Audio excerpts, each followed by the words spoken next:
This episode is sponsored by Retire.us. And so, that's the big thing is understanding, right? Becoming more aware of where you're seeking financial advice and guidance, especially in the investment space. That is the person on the other side of the equation, an independent fiduciary, meaning independent. They're not tied to a specific financial institution, right? They work for you. They don't work for somebody else. And fiduciary, meaning they have to, in the eyes of the law, they're legally obligated to give you advice that's in your best interest, right? That is the keys to kind of feeling a little bit more confident that you can trust the advice that you're being given. Welcome, everybody, back to another exciting show of the About That Water podcast, where we help the sandwich generation build strong financial habits so that they can talk about money, spend money, and enjoy their money with confidence. Today, I have somebody who has been in this industry for over at least 15, 20 years at this point now, and he is willing to kind of share this lovely information to you all so that we can actually start saving up for that retirement and figuring out what we're going to do with the excess money that we have. And Michael, thank you so much for coming to the show. My pleasure. How are you doing? Thank you for having me, man. Yeah. So the very first question that I have for you to kind of kick this off is that we always have a lot of blind spots in our finances and we just don't know where to go with it. So what are some of those red flags that we should start focusing on to kind of turn those red flags into green flags with our finances? It's a good place to start, right? When we're thinking, financial consciousness at its core is that the biggest issue to become conscious is we don't know what we don't know. We don't know where to start. The blind spots are those areas that we probably are just unaware of at the current state. And that's kind of this first step, is starting to create some awareness around what are the major red flags. So actually on the Retire.us platform, you can access a free tool that we have that pulls these red flags out. It's called a financial checkpoint. It takes like 4 minutes, free tool. And it will give you an assessment on things like retirement pacing and tax planning. But I think the most valuable component of it is actually bringing out the red flags. So red flags are things like, have we calculated our retirement goal, right? Or do we actually know where we're headed?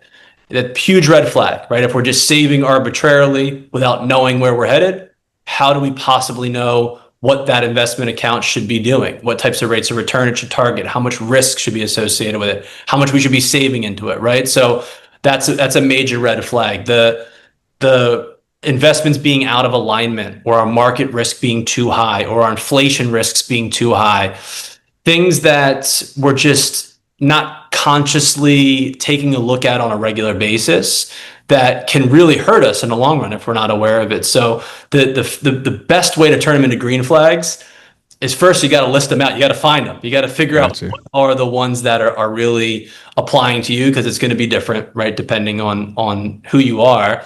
And then educating ourselves, right? That second step in the financial consciousness journey is literacy, right? So we start as unconsciously incompetent. We don't know what we don't know. The second step is now we know areas where we got to spend a little bit more time educating ourselves. So literacy kind of comes next. And that's where the red flag should give you that direction, right? Start learning, start figuring out kind of what you need to understand more about your own financial situation to start to turn them into green flags. I like that, because there was a report done by the Federal Reserve Bank of Minneapolis, and they said approximately 28% of Americans report having no retirement savings, while significant 40% lack access to employer-sponsored retirement plans like the 401k or the 435. And so, just because they don't have access doesn't mean they shouldn't start. So where would somebody really start diving into it? You said go to your website to start looking at figuring out where those flags are. But what is it? Is there like a tool or anything like that just to kind of get people familiar? Is there like a what they call like paper money where they can start playing around and to just kind of get familiar with different tools that you recommend? Yeah, I mean, I think the big thing is starting to get comfortable with our own financial situation helps us understand where the best place to go next is. And what I mean by that is, do we really know what we need from our savings? The habits are the things that are going to drive us, but at the end of the day, where do we want to go, right? What's the direction that we're moving in? Everybody wants to build wealth, right? There's nothing special about that. It's a matter of what is the timeline for what? What's the purpose that wealth, what are you going to use it for, right? Is it for retirement? Is it for higher education? Is it for kids and their livelihood or their higher education potentially down in the future? Is it for legacy long term, right? So having clarity on what we really want to accomplish, I think is really the first key step, because that's how you can kind of unravel it. You start at the end goal, right? I think that's where most people just kind of start arbitrarily saving somewhere, whether that's a savings account, the 401k, and we don't know if it's right for us. We don't know what we need to do to hold it accountable. We don't know what the real true, what means it's doing well versus not doing well. Like, all that is relative based off of what it's for and the timeline and the understanding of how that's going to come to fruition and what it means for success. And so I think that the first step that people need to take is taking inventory, actually. It's taking inventory on your current lifestyle. It's taking inventory on, what that lifestyle will cost in the future for retirement. Generally is a really good place to kind of plant another flag and start planning around. And then doing the work, doing the math to find the in-between, right? What do we need to do to take us from where we are right now to the promised land, right? So to where we want to end up. That's where a lot of times, interfacing with a professional starts to become helpful, is to build the map, build the roadmap, and help us understand what that means for our day-to-day decision making. And you mentioned a professional, because it's one of the things that a lot of people have right now is trust. Everybody's leaning towards AI or trying to find some other online solution before they talk to somebody. Yeah. How do you vet that person? Well, that's a great question. And people have trust issues in the financial services industry, and they should. Right? They have issues and they should, because the financial service industry is not built to provide everybody the highest quality advice possible. It is actually top heavy in the opposite direction. So 85 to 90% of licensed financial professionals have no fiduciary standard over their clients, meaning that in the eyes of the law, they do not have to be giving advice that is absolutely in the best interest of the client, right? So it's a very small subset that actually exists in the industry that you can, hold them accountable and say, hey, I'm going to take you to court if I don't feel like this was in my best interest, because they have that fiduciary standard. And so, that's the big thing is understanding, right? Becoming more aware of where you're seeking financial advice and guidance, especially in the investment space. That is the person on the other side of the equation, an independent fiduciary, meaning independent. They're not tied to a specific financial institution, right? They work for you. They don't work for somebody else. And fiduciary, meaning they have to, in the eyes of the law, they are legally obligated to give you advice that's in your best interest, right? That is the keys to kind of feeling a little bit more confident that you can trust the advice that you're being given. The problem is it's not super abundant in the industry right now. The platform, the Retire US platform, is actually meant to solve that in a big way. We pair you with those independent fiduciary financial professionals so that you can, know that the advice is legally going to be in the best interest for you, to the best of the ability of the advisor. Yeah, and I believe because you're bringing up the law, and it's one of the things that I like to make sure everybody's following policy, because that's one of the things is, for me as a coach, I'm coaching, just kind of guiding them through, but I'm not telling them exactly what to do, because personal finance is personal. And you have a certification called the Chartered Retirement Planning Counselor. So can you dive in, just kind of like hand wave over, like, what is that?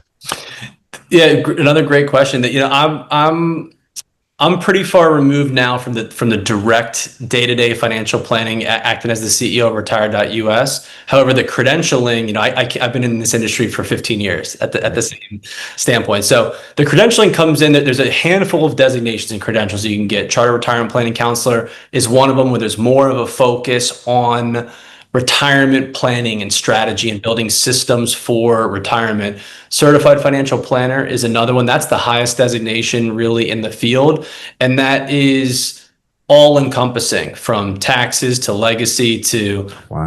retirement to investments. That there's a lot of different components that go into the certified financial planner. So that's a really good designation to look for, specifically if you're focused on planning and you're looking to build out frameworks and structure for how to drive your decision making.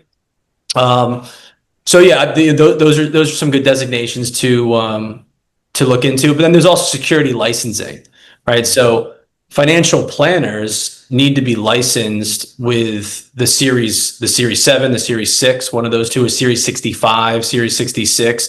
Those are big licenses that you need to hold. So the professionals that are giving advice, you do want to make sure also that they are licensed and in compliance with with the SEC and FINRA and the regulatory bodies, to make sure that it's sound and they've gone through the training that's required as well. Yeah, thanks for going over that, because that's one of the things that we hear a lot. We see all these acronyms and like we don't even know what they are half the time. And I just want to make sure that we have a clear understanding of what that is, because we don't know. And like you said, we don't know what we don't know, and it requires more research behind that. So, Yeah. but why did you decide to get into this particular space? Like why did you felt that it was good? It was a good time to, like, what, I need to start focusing on retirement. Why retirement? So, I've been in this industry for 15 years, and I started out as an independent fiduciary financial planner. That was kind of the track that I went down. So I got to see the consumers from a little bit of a different perspective. There's only a small subset of financial professionals that are in that independent fiduciary track, and it's just a different lane. There's more access to products, there's more access to professionals and strategies that you can come in to implement and support clients with. And you kind of just saw this recurring trend of people have been working with professionals, licensed financial professionals, but we're just missing. There was still a lot of gaps, just a lot of gaps in their overall plan, their overall strategies, outside of just the investments, right? There's more that goes into this stuff. How are we managing our cash flow? How are we making the right decisions to make sure that we're putting money in the right places? How does that impact taxes, right? Depending on where you save, mathematically, based off of how that money is going to be taxed, you're going to end up with a different amount in the future, right? Tax prioritization is a major thing that changes how much retirement income you will ultimately end up with. And there's all these different nuanced things that most people are just not paying attention to. They think financial planning, they think investments, right? They think my portfolio, what's my 401k doing? When in reality, those things should all be the result of a bigger plan, right? Just because you have investments or a portfolio does not mean that you have a financial plan. And I saw that year after year when I was, really consistently back meeting with clients operating as a financial professional. And this theme kept poking out of like, how can we actually make independent fiduciary financial planning more accessible? How can we make more of this holistic retirement planning more accessible? And that's kind of how the platform was born. We saw that the vast majority of the market is underserved and is not working with this independent fiduciary tier of professional. And we started building tech and processes and ultimately a business to unlock that for the public. Nice. Because I'm thinking like usually most people have like an event that happens in their lives to kind of push them to kind of get there. Was it like you just saw like your mom got like, as you could say, taken advantage of to kind of like, you know what, I don't like this. Or was it like your dad or something like that was like, you know, I hate the retirement industry, or I hate these financial analysts, like they just doing everything wrong for me. Was that something like that happen for you? Yeah, it was, and there was a particular client that actually comes to mind. So I was already in the business, and Got you. it changed my perspective on kind of like the mission behind what I was doing. And Mm. it was a retired couple. They've been retired for years. They've been working with a financial professional for years, and they were dead set that they had the retirement plan all figured out.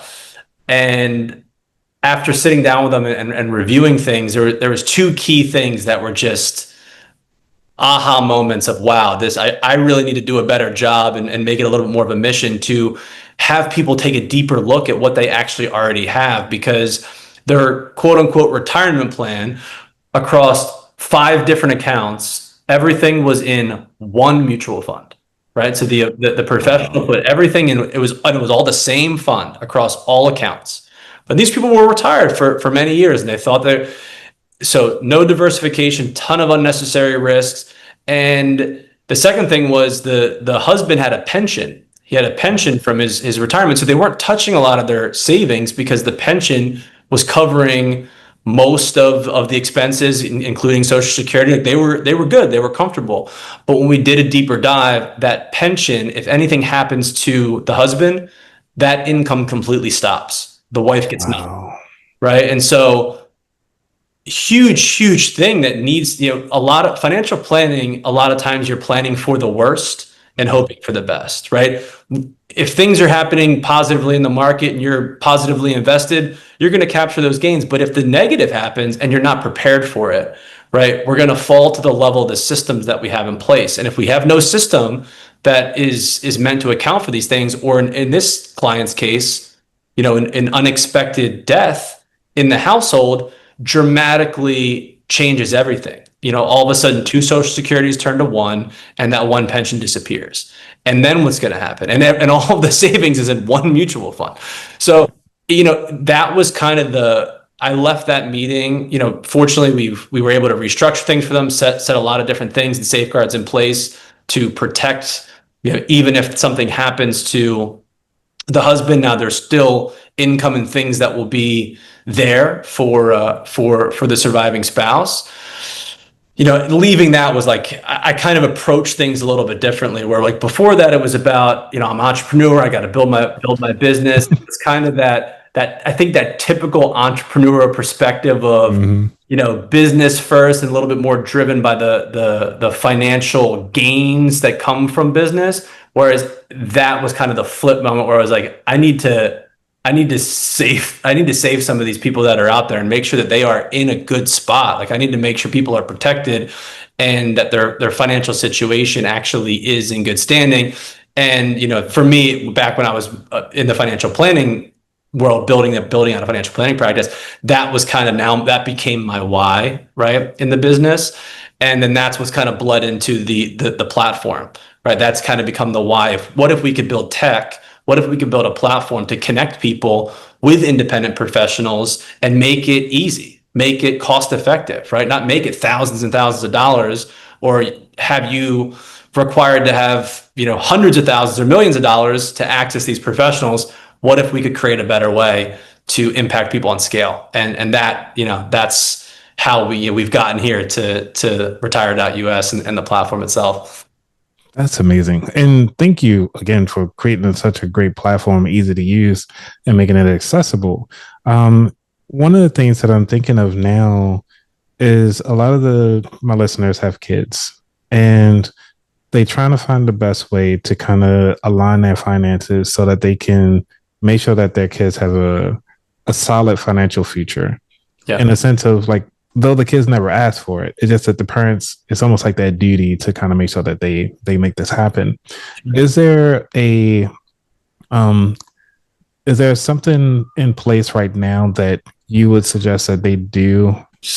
Yeah, well, What I would say is, I think we all know this, but kids are expensive. Expensive. Uh, and that's not changing. If anything, with the way inflation's been going, things are just going to get more and more expensive. One of the big things is higher education, right? Education, the inflation rate on education is much higher than traditional inflation that we've seen historically with just, regular goods and services. And so education inflates, higher education inflates at a higher rate. The biggest asset that you have for your children is time, really, is to take advantage. So I think the big trap people fall into is they're waiting a little too long to get started planning for their kids. The moment that baby is born, you have the ability to open up like a 529 savings account for college savings that will grow tax free for higher education purposes.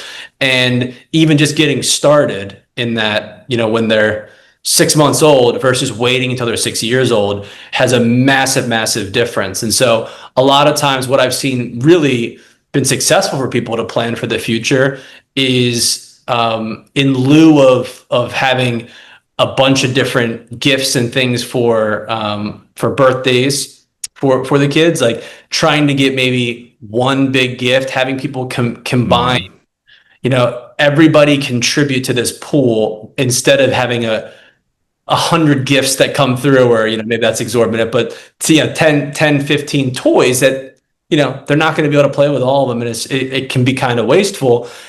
Everybody contribute $20 if you're okay with that. What we'll do is we're going to buy them one really cool gift, and we'll deposit the rest into their college fund, right? Yes. And you can start to be a little bit more strategic with some of these milestones in the children's lives, to build for them instead of just, getting the dopamine hit of whatever the cool present is now, right? Kind of playing a little bit of the middle ground and being more mindful of helping them build for the bigger picture is definitely something that will pay dividends long term. Yeah, one of my friends, actually a couple of my friends, even my family members sent me what's it called, like a 529 gift link, and was like, hey, we don't need them to have gifts, but if you can just give them $20 to that 529, we'll go a long way. And I thought that was actually a pretty cool deal, because I usually just give out books. Like I have a small collection of books. I always give out books as gifts, and I was like, man, that ain't bad to actually do that, because I don't plan on having any kids, because the podcast is my baby here. That's your baby. Right. So I was like, if y'all want to donate, y'all listen, just donate my baby. Right. Yeah, that's in the age of technology, it's easier and easier to be more financially savvy, right? The problem is there's so many things that you can do, and sometimes it can be like paralysis by analysis. There's too many things, there's too many directions.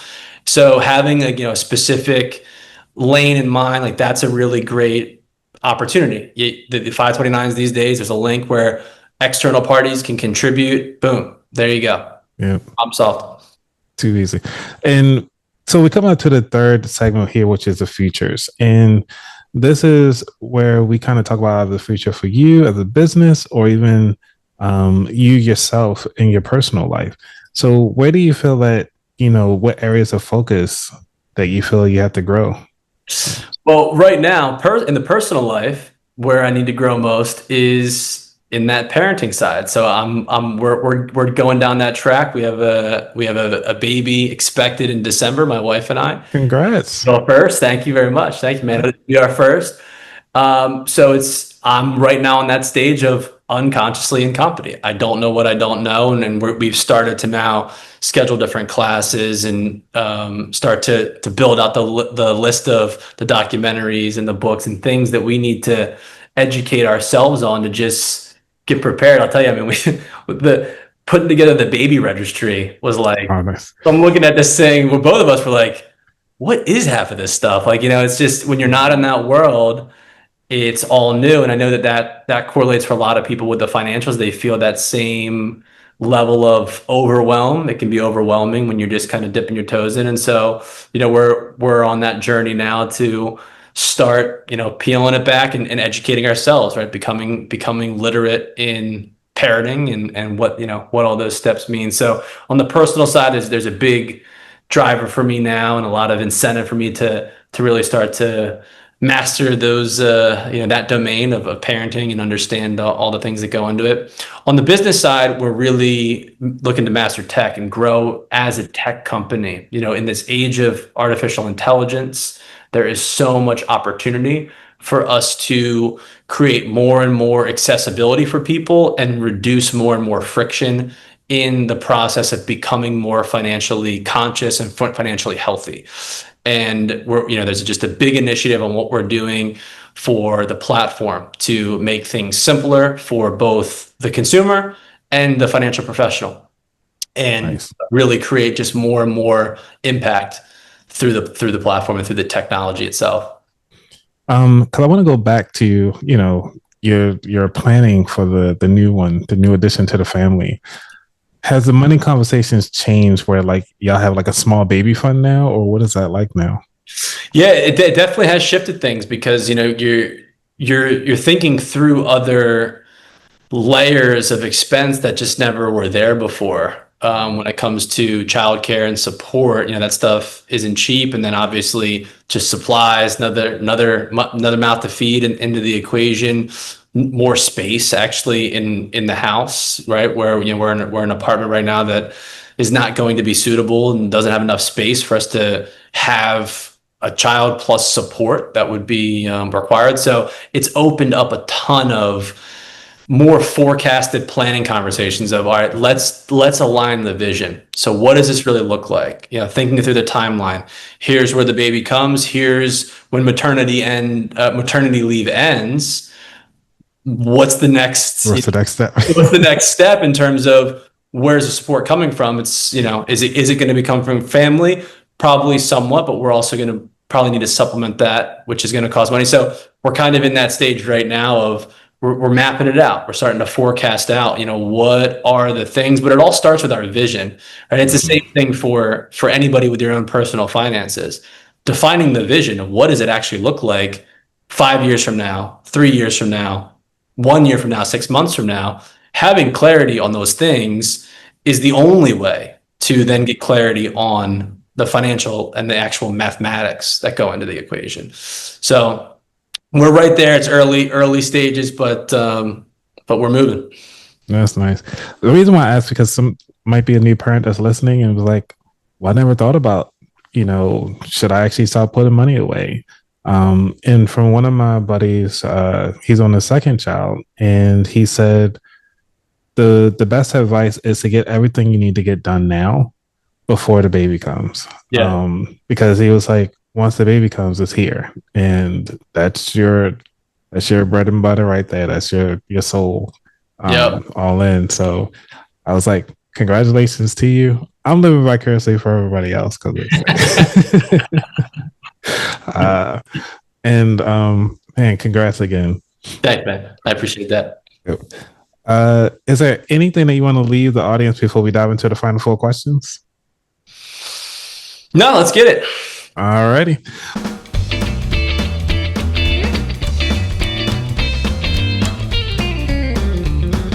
Well, the final 4 questions are the final 4 questions of the show. All right. So, number 1, what does wealth mean to you? To me, it means optionality. Wealth to me means optionality and freedom at the end of the day. Giving, true wealth gives us freedom. And I think that it starts with having kind of a level of peace. Like peace is wealth at the same time. I think like peace with our financial situation or what we're doing. Wealth isn't limited to finance though, of course. And so there's a lot of things that can categorize in that. But at the end of the day, if you have true wealth, you have freedom. You have the ability to choose and to manifest and create the life that you want without roadblocks and stipulations there. That's what true wealth is to me, I think. Awesome. Number 2, what was your worst money mistake? Ooh, I mean, there's been a lot of them over my lifetime. Well, what I think the biggest one actually is kind of a more recent one, which was purchasing a car. We purchased this car. I'm not going to go into exactly which one it was, but we purchased this car without a ton of due diligence about the specific model. And then we found out later through experience that this car was like riddled with issues that a lot of people had, and things broke down, and it turned into such a money pit. Cars are just traditionally a very terrible investment because they depreciate and they cost a lot to maintain. And so it was a 5+ year process of us just dealing with issues with this car until finally, and then it just, kept deteriorating and losing value. That was harder and harder to sell. And finally we just, kind of like had to take the L. But the entire time was definitely a big learning of like, all right, the next time we're going to do a lot more due diligence with this purchase. So I think just like, not doing good due diligence with bigger major purchases, lesson learned. All right. I mean, you sound like one of your clients now is like doing a due diligence on your people. That's right. Number 3, is there a book that inspired your journey or your perspective?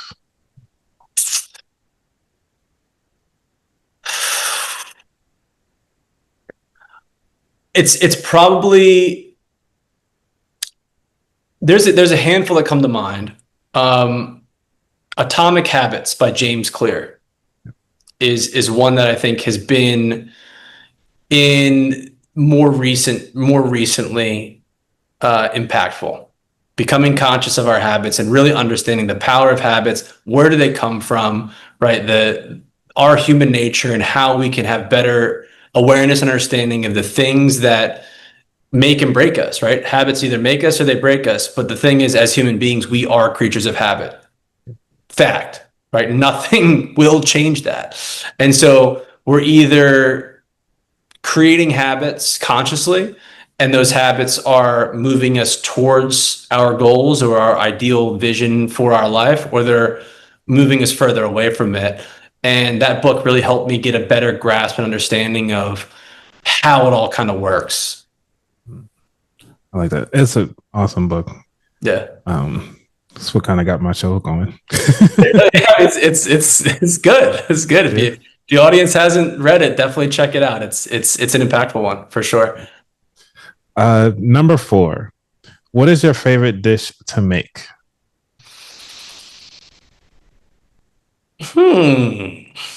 Let's see. I don't know. I am the cook of the household. Like Really? I do more of the cooking. I'm kind of going a lot of different directions with it. Man, that's hard to say what the favorite actually is. I don't know. What's your favorite? Give me some inspiration. Well, my favorite one is I have 2 really. So my favorite one that I do seasonally, it's corn soup. So it's like a Trinidadian dish. It's a hodgepodge of stuff, like dumplings. You got your corn, you have all your seasonings and everything like that. But the second one is a quick dish, which is white rice. You have tuna fish, but you actually saute the tuna fish with some pepper, some onion. Use fresh ginger, fresh garlic, not the stuff in the can, and then throw that with some like olive oil, because the tuna fish is really already done. You're just really heating it up a little bit. Yep. As long as it takes for the rice to cook, less than 5 minutes. Put that together, and then you finish it off with some green onions or some chives on top. Done and done. And if you want to spice it up or take it up a notch, you use balsamic glaze and just to drill over the top of it. It's an amazing dish. That sounds incredible. Yeah. That sounds great. I've been on this tuna kick. There's like a seared ahi tuna that I make that's similar. You prep the fish with a bunch of different rubs and sesame seeds on it, and then you sear it for on all the different sides. And then there's like this really good kind of, I don't know, what would you, it was like a little bit of like a dressing that you would accompany it with, like a condiment on the side, put it over rice and like a bed of lettuce. That's probably like one of the best dishes that I go to. It doesn't happen too often because it takes it's some work to put that one together, but that's probably one of the most fun to probably cook up. It sounds like it probably go good with like a nice aioli, like a spicy aioli. Mm-hmm. Yeah, definitely. Yeah, I might. It's almost like you're doing like 5-star restaurant cooking over there. I'm just trying to keep up with you, man. This is the very last question of the show, which is where could people find out more about you? Yeah, so retired.us is the best for anything in the financial wellness, financial conscious, financial planning, that space. Go to retired.us. There's some free services there. We have a free mindfulness tier, which can help you start to become more conscious and aware of those red flags, those blind spots. And then same on Instagram and LinkedIn at retired.us. Also on LinkedIn, I'm Michael Scarpati. I'm pretty active on LinkedIn too in terms of content. Awesome. Man, Michael, thank you so much for coming through, sharing your story. And I'm glad to be one of the first podcasters to know that you got a young one on the way. I mean, you'll be pre-retirement, right? Yeah. Thank you, man. I appreciate the time. Awesome. Well, thank you everybody for listening. This has been great. Please make sure that remember personal finance is personal. So what you heard here today might not align with you, but definitely share this with somebody who can take advantage of it. And really check out retire.us so that you can go down and get your red flags out the way. Let's start turning those red flags into green flags. All right, everybody. We out. Peace.